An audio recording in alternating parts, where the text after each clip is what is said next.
Magandang umaga po, Doc. Magandang umaga po, ma'am, at sa mga nakikinig po sa inyong palatuntunan. Naku, maraming salamat po, Doc, for being with us on the show. We know it's Holy Tuesday, kaya nagpapasalamat po kami ni Mon Gualvez. Si DJ Chacha po ito, Doc Rolly. Gusto lang po Good morning, naming ma'am, DJ. Good morning po. Doc, gusto lang naming malaman kung ilan na po ang total cases ng pertussis dyan sa Quezon City. So as of March 25, mula nung January 1, nakapagtala na po tayo ng 25 cases. So, nadagdagan po to simula ng dalawa, simula nung mag-declare tayo ng outbreak nung itong linggo na ito. Unfortunately, may nadagdag pong isang namatay na mula sa Barangay Gulod ng sasakit na ito na ating binabantayan. Kagaya po ng nauna naming panayam sa DOH, ang karaniwan po sa tinatamaan nito are infants. At yun din pong mga nasawi, mga sanggol. Yung pong bagong nasawi, sanggol din po ba ito? Ito ay 2 buwan na baby na babae na taga Barangay Gulod po. Ang total po ng bilang ng mga batang nasawi dyan sa Quezon City ay ilan na po? Umakyat na po ito sa 5. So ang case fatality rate natin ay nasa 20% na po. And yung 5 na ito, wala pong 1 taong gulang pa. Tama po kayo. So ang edad ng mga namatay natin ay ang 22 days to 65 days. No? Ang median age ay nasa 53 days pa lang. At lahat po itong mga batang nasawi, wala pa pong bakuna? Karamihan po dito ay wala pang bakuna kasi yung iba ay sobrang bata pa, no? Hindi pa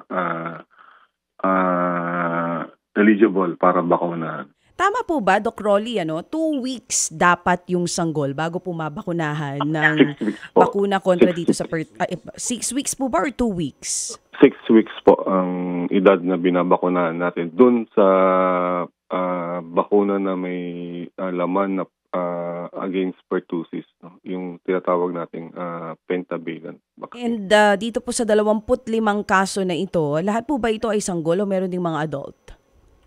Ang pinakabata po ay 22 days, ang pinakamatanda po ay 12 years old. So, karamihan po dito ay, or more than 76% ay less than 1 year old. Doc Rolly, Simon Gualvez po. Sir, okay, unang tinukoy nga po natin ang kakulangan talaga ng vaccination yung problema. Pero just for the record, saan po ba talaga tayo pinaka nagkulang? Because of the age lang po ba talaga? Or yung manner? O yung mga magulang po ba sa pagpapabakuna po sa kanilang mga anak? So nabanggit na rin po ito ng Department of Health, no? Nung simula nung nakarang taon, later part nung 2023 hanggang early part ng nung 2024, medyo naging challenge yung supply ng ating pentavalent vaccine. Ito po kasi yung binibigay natin na libre sa ating mga health center para dun sa mga 6 weeks old nga, starting 6 weeks old. So, karamihan din ay nung tinanong namin yung mga magulang bakit wala pang bakuna yung anak nila, yun nga, yung by the time na magpapabakuna sila, nagkasakit na yung bata, tapos hindi na nila nadala sa health center natin. Opo. So it's a mix of a failure to bring their children for vaccination, and also those mga nagpunta naman, sinabi naman nila ay wala nang bakuna dun sa health center natin. And just to be clear, Doc Rolly, kasi nga, apart from the infants, meron din pong naobserbahan ngayon ng DOH na mga matatandang carrier sa bawat kaso ng pertussis na bata.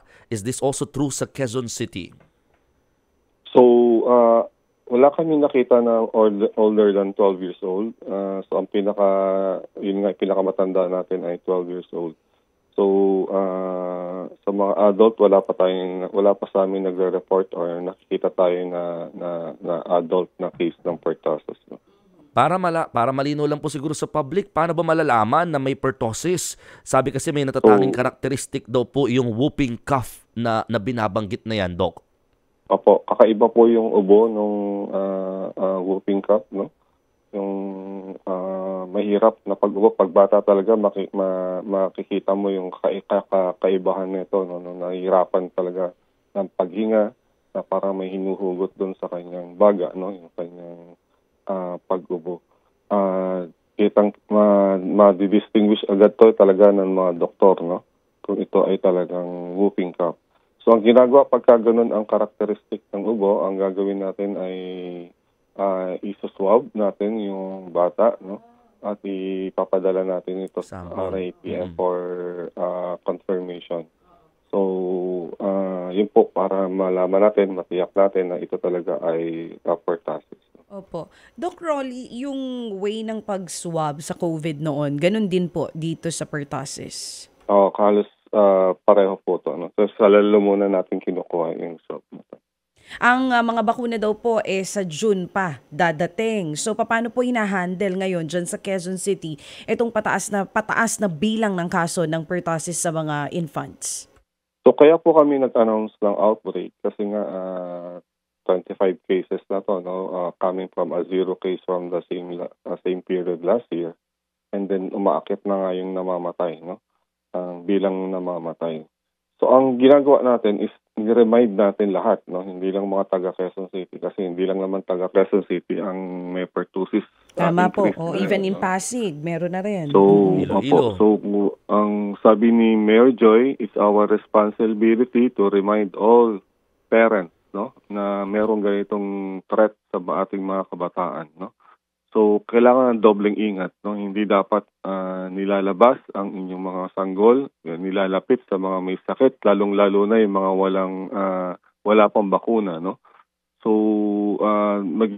extra careful tayo sa lahat miyembro ng pamilya, no. Pagka kayo ay may sipon, ubo, wag pong lalap sa sanggol na kung meron kayo doon sa inyong pamilya, no. Magsuot po ng face mask, maghugas ng kamay ng madalas, no. Yun po yung sinasabi natin ngayon hanggat makarating tayo doon sa panahon na meron na tayong bakuna at mabigyan natin ng protection ng ating mga babies, no. Doon naman po sa may resources, no. So hindi lang naman ito sa government na kukuha, pwede din ito sa mga private na doktor, no. Yun nga lang po, medyo may kamahalan po itong pentavalent vaccine. So, yun po ang sinasabi namin ngayon. Tapos nagkakandak po tayo ng outbreak immunization activity dun sa Barangay Payatas. Dun sa natin kasi nakakita yung pagdami ng kaso, no? So, kasi nabigyan tayo ng extra na 1,500 dose ng Department of Health na yun ang ating pinamimigay, no? Yun nabanggit niyo po na sa Barangay Payatas, mas madaming kaso ng mga bata na may pertussis. Yun po ba ang dahilan po ba nito? Dahil nga mas dikit-dikit po yung mga bahay doon? Opo, medyo congested yung lugar na yun. Hindi medyo conducive para sa mga ganitong infectious diseases, no? Paalala na lang po sa mga magulang na nakikinig po sa atin ngayon, pagka may sintomas nitong pertussis, ano ang pinakaunang dapat gawin kung sakali man? Punta po agad sa doktor, no? Huwag niyo nang antayin na tumagal pa yung mga symptoms, no? Pagka may ubo, sipon, ang baby, dali na po agad sa nearest health center. So libre naman po ang gamot dito. Meron po tayong gamot, no, sa health center natin. Madali lang siyang gamutin at lalo pagka naagapan yung mga ilang araw ng simptomas pa lang, dali nyo na po at ito ay madaling lupatan ng doktor ng ating mga health center.